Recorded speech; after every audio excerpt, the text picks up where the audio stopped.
In this video, I'm going to show you the new forms feature. But first, let's start in the field and fill out a form. So as a mechanic, I'm going to create a lead for the Empire State Building for 3 different elevators.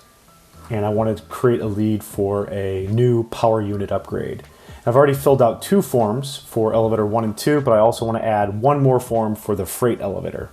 So I'm going to click on forms. I could type in hydro. I'll select the power unit survey.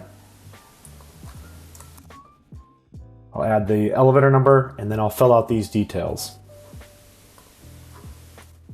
This is a freight, the diameter,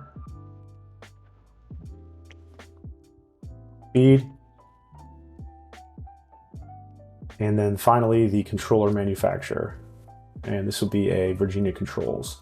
And I'll attach this form. And now I have 3 survey forms attached to the lead, which will help the office get all the details they need to create a quote, so you don't have to go back and resurvey. So we'll hit next.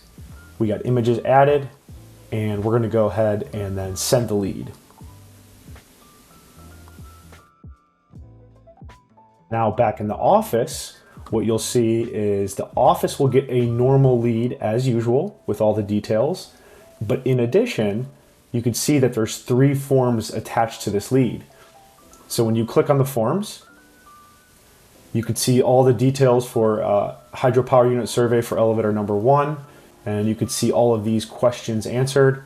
And then you can navigate between different elevators. So we'll check out freight A.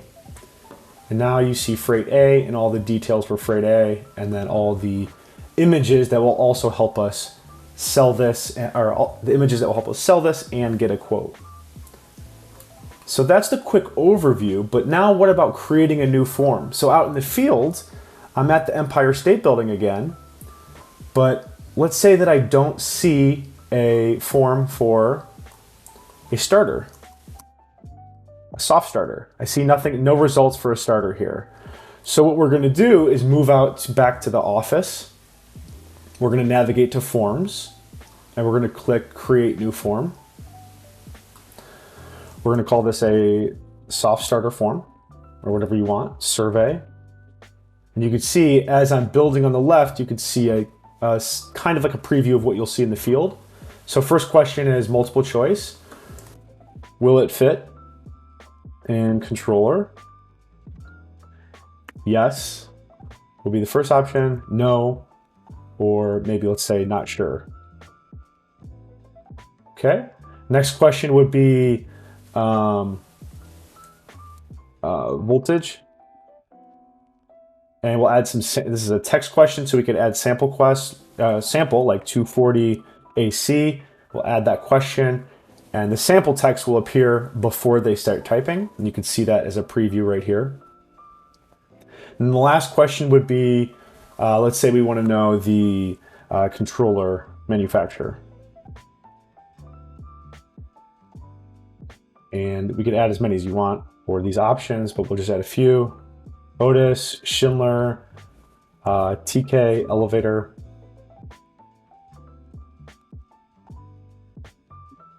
Let's say Virginia Controls.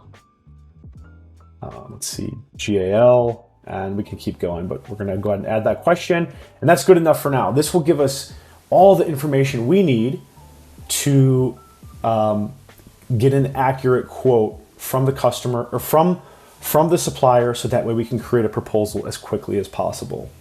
And before we deploy this, we could go ahead and preview what a completed form will look like after the office fills this out.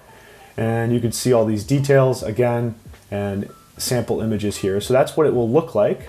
So we're ready to deploy this to the field.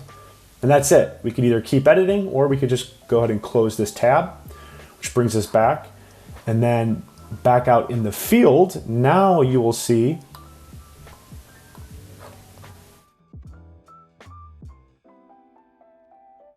starter is available for the mechanic to fill out. So you could fill these out. And and of course attach that form. So that's a quick overview of the ElevatorZip Forms feature. We'd love to hear your feedback, so please reach out if you have any questions or suggestions of how to make this better. Thanks.